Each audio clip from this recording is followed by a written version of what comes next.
Hello again and welcome to the Mordian Mondays. It's episode 22. For those of you that are new to this series of videos, this is where I document my progress on the Great Mordian Restoration Project, which is my effort to completely restore my pure infantry Mordian army. It's between 300 and 400 infantry models, guys.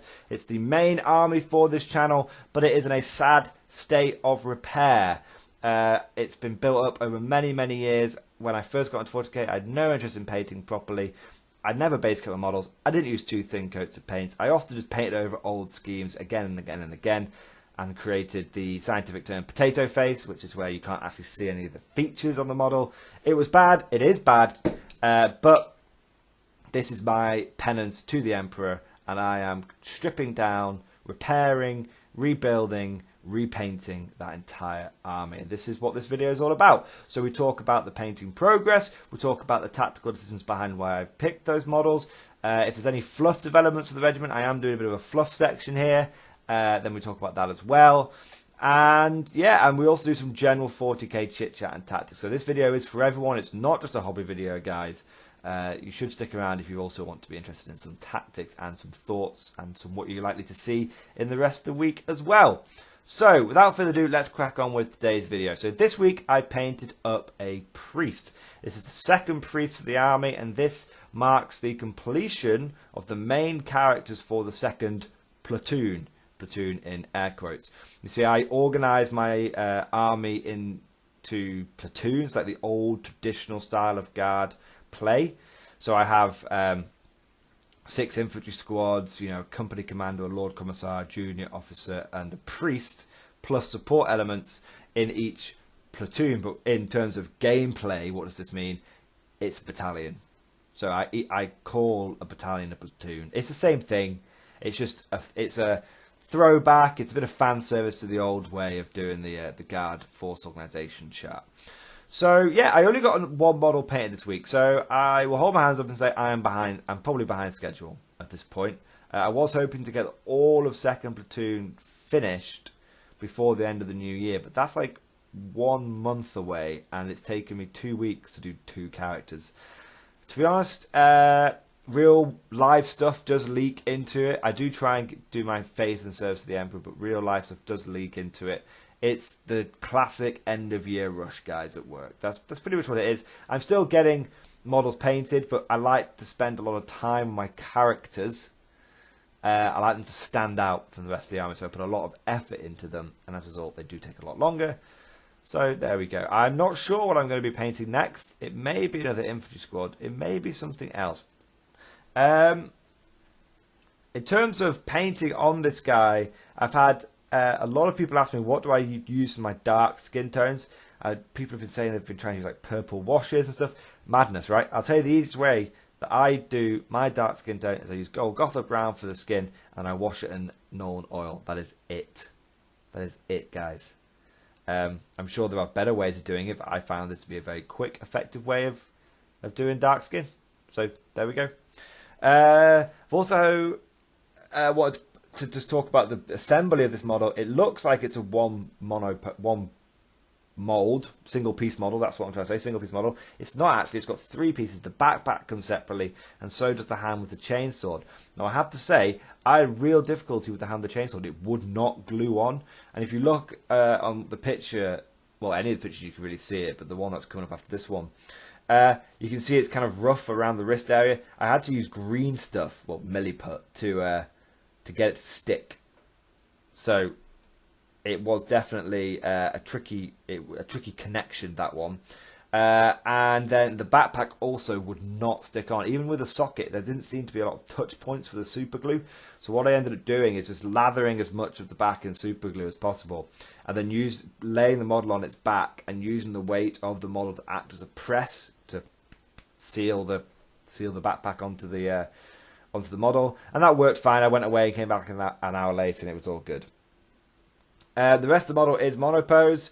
Paint scheme, you guys know that I like my characters to stand apart from the other models in terms of detail and extra little bits of paint and whatnot, but the main scheme is the same.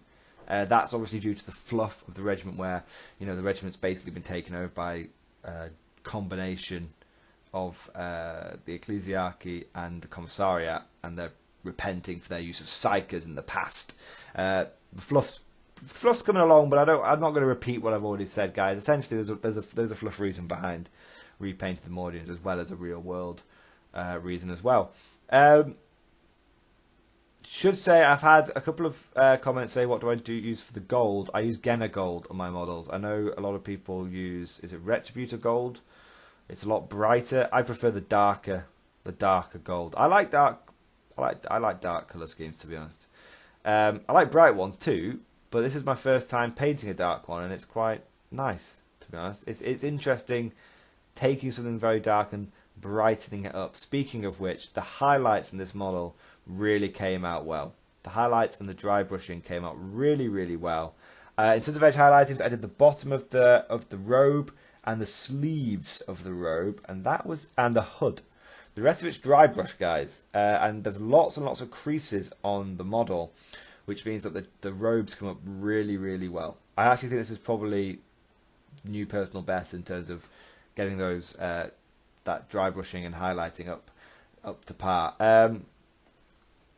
The blue is dry brushed with Calidor Sky, if anyone's wondering.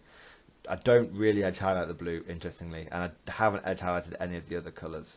I just do a little bit of it. I have thought of one way of also adding a bit more brightness to the army. On the chainswords, I often do the chainswords, the main sort of body, and I don't know what you call it, but part of the blade that isn't the teeth, black, and I'm thinking of adding hazard stripes to that. Nothing too complicated. I'll just freehand them. They won't look the best, but I'll take my time. They'll look okay. I think that would add an extra level of detail to the Mordians. It would add a bit of more brightness and vibrancy to the colour scheme. And it's, Mordians are urban regiment and have traditionally used hazard stripes on a lot of things.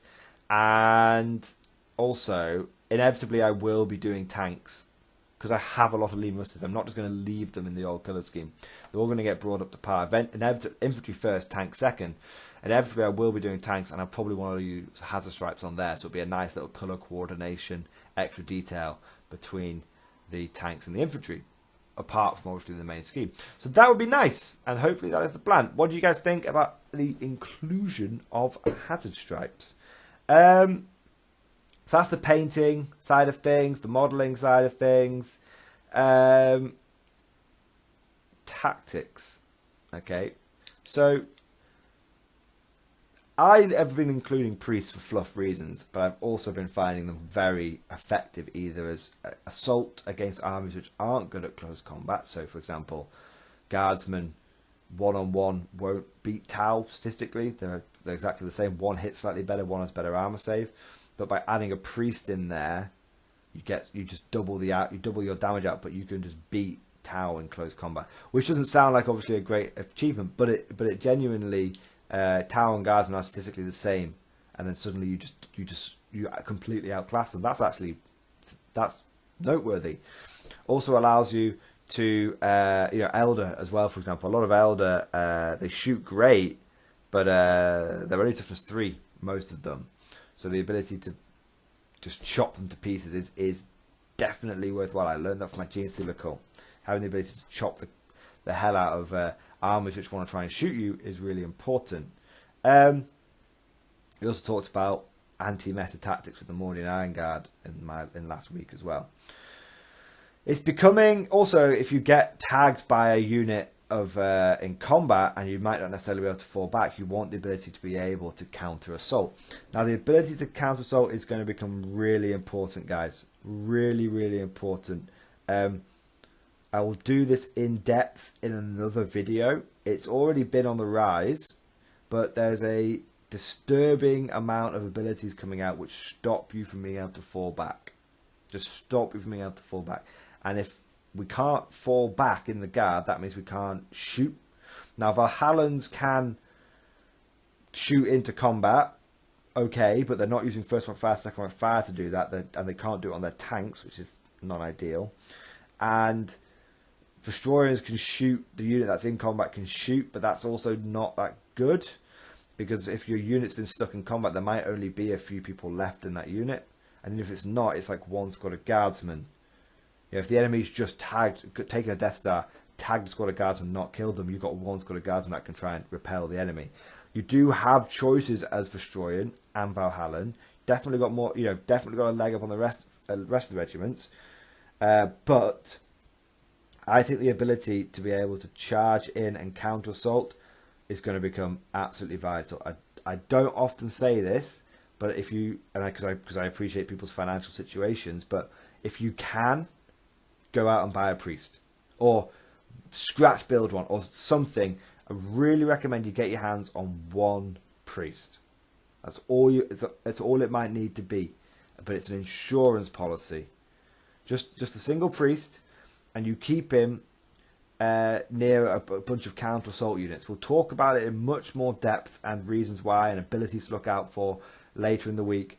But in terms of tactics, priests are now not just becoming a fluff option. Priests are becoming a meta option and are becoming a competitive option. So keep your eyes out for it. That is pretty much it, guys. It's going to be a quick episode today because it's only the one model and it's in a similar scheme. And I spoke a lot about characters last week. In terms of things to look forward to, we're going to do a State of 8th video. If you like it when I get nice and salty and ragey, you probably want to keep an eye out for that video because 8th is it's in a state. It's in a state. We'll talk about counter assault. We'll talk about the new Inquisition support stuff, and also are conscripts making a comeback? Are conscripts making a comeback? Possibly is the answer. Hope you guys have enjoyed this video. Please let me know what you think about the hazard stripes on the model. Let me know what you think of the model in general. I hope you've enjoyed it. And of course, I'll see you guys next time.